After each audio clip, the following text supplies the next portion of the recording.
Navbatdagi sahifamiz ham aynan yangi nashr e'lon qilinishi bilan bog'liq va aynan mana shu tadbirdan tayyorlangan lavhani keling tomoshabin e'tiboriga ham taqdim etsak.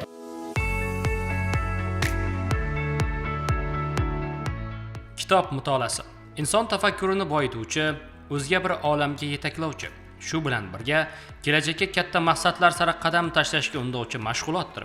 Ayniqsa, o'z tarixini badiiy asarlar orqali anglash yanada qiziqarli. Qadim o'tmishdan darak beruvchi go'zal va betakror Xorazm san'ati lazgisi insoniyat tafakkurini boyitishda ilk manbalardan biri bo'lgan Avesto haqida ko'p eshitganmiz. Endilikda bu kabi ma'lumotlar kitob holida jamlanib, jamoatchilikka taqdim etildi.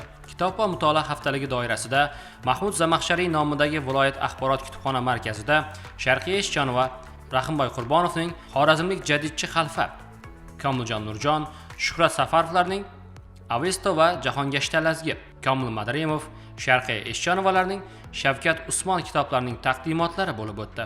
Taqdimotda kitoblarning mazmun mohiyati, ularning tarix, ma'naviy va madaniy ahamiyati haqida atroflicha fikrlar bildirildi. Tadbirimizda Avesto va Jahongashta lazgi nomli yangi kitob taqdimoti bo'lib o'tmoqda. Xoreografiya sohamizda yangi bilimlarni egallashimiz uchun kitobda juda qiziqarli ma'lumotlar borligi haqida ma'lumot berishdi. Xoreografiya jamoamiz bilan birgalikda kitob taqdimotida qatnashdik. Aynan bizning sohamiz uchun zarur bo'lgan bilimlar borligi sababli bizning sohamizga qiziquvchi, san'at sohasidagi ishtiyoqmand insonlarning barchasiga mana shu kitobni o'qib ko'rishlarini tavsiya qilamiz. Masalan, san'at sohasida asosan amaliy san'at turi hisoblanadi.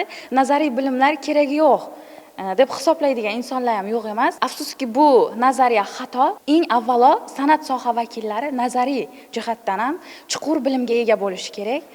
Xalqimizni ma'naviyatini yuksaltirishda bizning hissamiz juda katta va aynan mana shu yo'lda mana shu kitobdagi bilimlarni egallab jamiyatga tatbiq qilishlaringizni maslahat beraman. Kitob juda yaxshi, o'qib ko'rishlaringizni tavsiya qilamiz.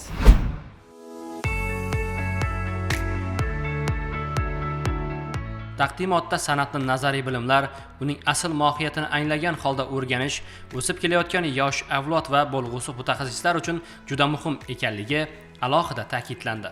Bundan tashqari, Xorazm adabiy muhitida ijod qilayotgan ijodkorlar, yozuvchi va shoirlar mehnati e'tirof etildi. Kitobxonlik faqatgina haftalik doirasida emas, doimiy ravishda targ'ibot qilinishi zarurligi tushuntirildi. Zero ilm mamlakat kelajagini yuksaltiruvchi eng muhim manba.